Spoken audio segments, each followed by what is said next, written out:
Gracias, presidente, señoría, vicepresidente. Silencio, señorías, por favor. Buenos días a todos y a todas. Hoy es la tercera vez que desde Nueva Canarias traemos aquí este tema. Las dos anteriores en conjunción con los asuntos que trató en su viaje a Bruselas, pero esta vez, y dada la complejidad del tema, hemos decidido hablar en esta comparecencia exclusivamente del tan nombrado Objetivo 55.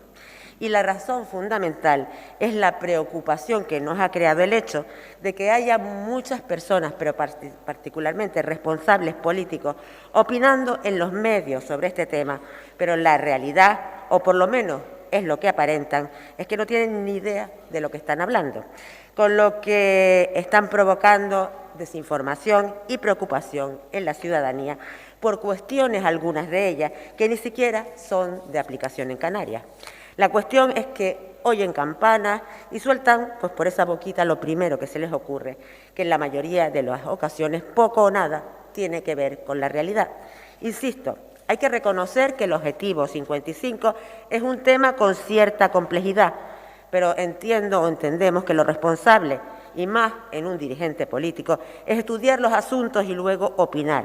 Y lo que de esos que opinan, si algo dejan claro, es que lo de estudiar, lo que se dice estudiar, pues ni 5 minutos han dedicado a este asunto. Si me lo permite, vicepresidente, y por una cuestión de clarificación semántica, opino que lo primero que había que desterrar del lenguaje en esta materia es el concepto de tasa verde, porque esa tasa no existe y lo que produce más que otra cosa es simple y llanamente desconcierto, confusión. Y entrando además ahora ya en la materia, el origen de todo este proceso se encuentra en la llamada Ley Europea del Clima del año 2021, en la que se dispone que las emisiones y absorciones de gases de efecto invernadero en la Unión Europea tendrán que estar equilibradas en el 2050, o dicho de otra manera, Europa tiene en el 2050 que alcanzar la neutralidad climática. Pero además del objetivo de neutralidad climática del 2050, Europa también se ha fijado un objetivo intermedio, que es que en el año 2030 se hayan reducido las emisiones de gases contaminantes en al menos un 55% con respecto a los niveles de emisión del año 90. Y con la finalidad de lograr estos objetivos, la Comisión Europea en julio del año 21 aprobó este paquete de propuestas denominado Objetivo 55, un paquete compuesto por 12 propuestas que obliga a la modificación de 14 normas cuyo objetivo es proporcionar un marco coherente y equilibrado para alcanzar ese mayor objetivo climático de la Unión Europea, que garantice una transición equitativa y socialmente justa, que mantenga y refuerce la innovación y la competitividad de la industria de la Unión Europea, garantizando al mismo tiempo unas condiciones de competencia equitativas con respecto a los operadores económicos de terceros países y que sustente la posición de liderazgo de la Unión Europea en la lucha mundial contra el cambio climático. Un paquete, como dije antes, de 12 medidas que se pueden condensar en 2 pilares principales. Un primer pilar de medidas económicas que recoge 11 de estas medidas, el régimen de comercio de derechos de emisión, el objetivo de reducción de emisiones de los Estados miembros, las emisiones y absorciones resultantes del uso de la tierra, el cambio de uso de la tierra y la silvicultura con el fin de mejorar el sumidero natural de carbono de la Unión Europea, la revisión de la Directiva sobre las fuentes de energía renovable, la revisión de la Directiva de la eficiencia energética, las infraestructuras para los combustibles alternativos, las normas en materia de emisión de CO2 de los turismos y furgonetas, el mecanismo de ajuste en frontera por carbono, la iniciativa Refuel EU Aviación, destinada a crear unas condiciones de competencia equitativa para el sector del transporte aéreo que sea sostenible, y la iniciativa Fuel EU Marítim, destinada a promover el uso del combustible renovable y combustible hipocarbónico en el transporte marítimo. Y un segundo pilar correspondiente a las medidas fiscales, que recogen las propuestas de la Directiva sobre fiscalidad de los productos energéticos y de la electricidad, para que ésta sea coherente con la reducción de la emisión de CO2 a la atmósfera. Y con todo esto, vicepresidente, le pido nos exponga cuáles de estas medidas afectan a Canarias. De las que nos afectan, cuáles son las que más nos deben preocupar, por qué nos deben preocupar y si hay alguna o algunas acciones que permitan paliar los efectos nocivos que pueden generar determinadas medidas en el sector económico canario. Muchas gracias. Gracias, presidente, vicepresidente. Yo, en primer lugar, le agradezco su exposición de un asunto ciertamente complejo, pero es innegable que ha dejado manifiestamente claro el tema que más nos va a afectar a Canarias. El que más va a afectar, porque yo entiendo que los 11 de la parte económica nos van a afectar en mayor o menor intensidad. Insisto, lo más importante, ha despejado también la duda sobre que en ningún caso nos va a afectar ni ahora, ni en el 2030, ni nunca, y como dijo el señor Álvaro, está así desde el año 92, lo que más revuelo ha creado, y me refiero al impuesto al queroseno. Yo difiero en que se pueda llamar al impuesto al queroseno la tasa verde, porque la tasa tiene una definición que es un pago por una prestación de servicio que nada tiene que ver con un impuesto.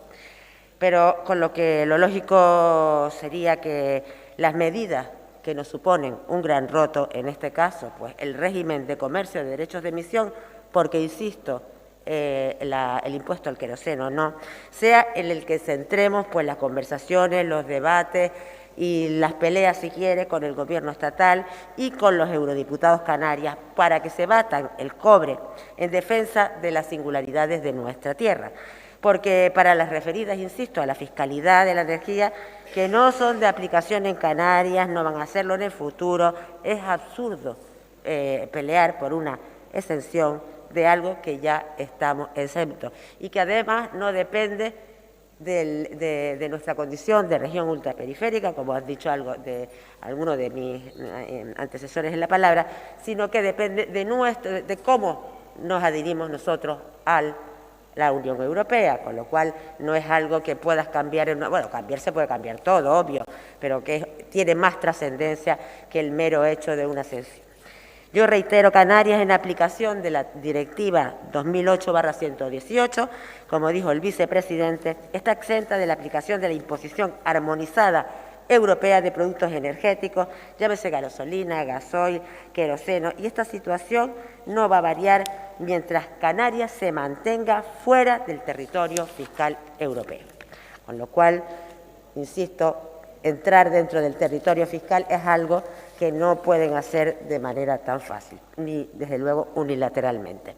Desde Nueva Canarias compartimos la idea de que los combustibles fósiles utilizados por los aviones o por los barcos causan una contaminación significativa y requieren una acción específica para complementar el comercio de emisiones, pero igual de cierto es que no se puede incluir a las RUP en la tarea de hacer frente a los costes de la descarbonización en materia pues, de transporte aéreo y marítimo, porque nuestra absoluta dependencia de estos modos de transporte haría que fuera inviable, en el caso que nos ocupa, vivir en Canarias. Eliminaría nuestra cohesión social y territorial, fulminaría al motor de nuestra economía, que es el turismo, e imposibilitaría la entrada de mercancías. Por lo que yo insisto, debemos remar todos a una y evitar poner piedritas en el camino. Y digo lo de piedritas en el camino no de forma gratuita, porque fue sobre esta medida, sobre lo que se votó en el Pleno del Parlamento el pasado 8 de junio, saliendo adelante la ETS de la aviación con la enmienda del eurodiputado socialista canario en referencia a la excepción hasta el 2030 del régimen de comercio de derechos de emisión al transporte aéreo entre Canarias y el resto de Europa. Pero ese mismo día, en ese mismo pleno, también se frustró el intento de cerrar una posición común de la Eurocámara de cara a las negociaciones de los 27 para impulsar una nueva política de la Unión Europea que reduzca las emisiones que causa el cambio climático. Y me refiero a las ETS general, esas en las que se incluía la exención para Canarias, para las RUP del transporte marítimo hasta el 2030. Y como lo normal es que en el Pleno se apruebe el texto que viene de la Comisión, pero los populares presentaron una enmienda donde piden que en vez del 2030 la elección sea al 2034, lo cual es a todas luces inviable, ya que no se olviden que el marco temporal del objetivo 55 es el año 2030. Enmienda, por supuesto, que no fue apoyada por la mayoría y obligó a devolver el texto a la Comisión de Medio Ambiente. Ya ha vuelto a ser aprobado en la Comisión de Medio Ambiente y sería deseable que nadie se volviera a sacar de la manga enmiendas que contradigan lo aprobado por la Comisión, sino que voten a favor y permitan que esta directiva siga su camino, porque es esta directiva, insisto, la que nos exime hasta el 2030 en las ETS en el transporte marítimo. Y digo que siga su camino porque la aprobación por parte del Parlamento Europeo es solo uno de los pasos, ya que la aprobación definitiva, la última palabra, la tiene el trílogo institucional entre el Parlamento Europeo, el Consejo y la Comisión. Yo, obviamente, no tengo demasiado tiempo y sí que quiero hablar sobre el Fondo Social del Clima, porque con la creación de este Fondo Social del Clima, con ingresos generados de la tarificación del carbono, un fondo esencial del nuevo régimen de comercio de derechos de emisión propuesto para los edificios y para el transporte por carretera y que contribuya a garantizar que no se quede nadie atrás en la transición hacia una economía descarbonizada. Este fondo pues tiene una financiación específica para ayudar a las inversiones necesarias en eficiencia energética y en una movilidad más limpia, y se podría solicitar la aplicación del mismo en Canarias para compensar los efectos negativos que provoca el paquete de Objetivo 55. En el marco del régimen actual del comercio de derechos de emisión, la mayoría de los ingresos procedentes de la subasta de derechos de emisión se transfieren a los presupuestos nacionales de cada uno de los Estados miembros. Y el planteamiento es que en el futuro, pues el 25%, por lo menos eso fue la propuesta que hubo, ahora creo que están hablando del 50%, de esos ingresos procedentes del comercio de derechos de emisión,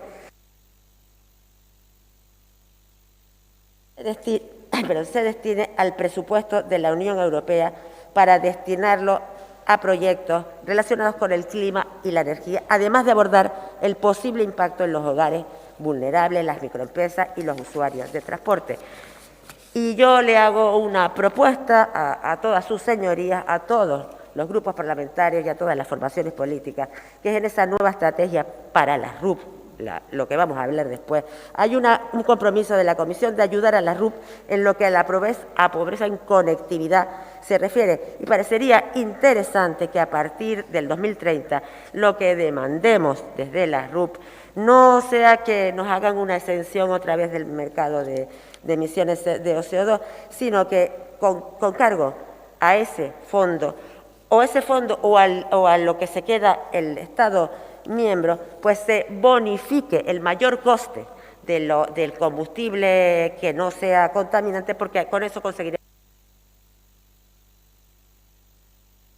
dos cuestiones. Por una parte, evitaría los efectos nocivos que para Canarias significa la subida de precios, y por el otro, conseguiríamos un mayor grado de descarbonización, o lo que es lo mismo, contribuiría Canarias y el resto de las regiones ultraperiféricas a ese objetivo de neutralidad climática en el 2050. Gracias.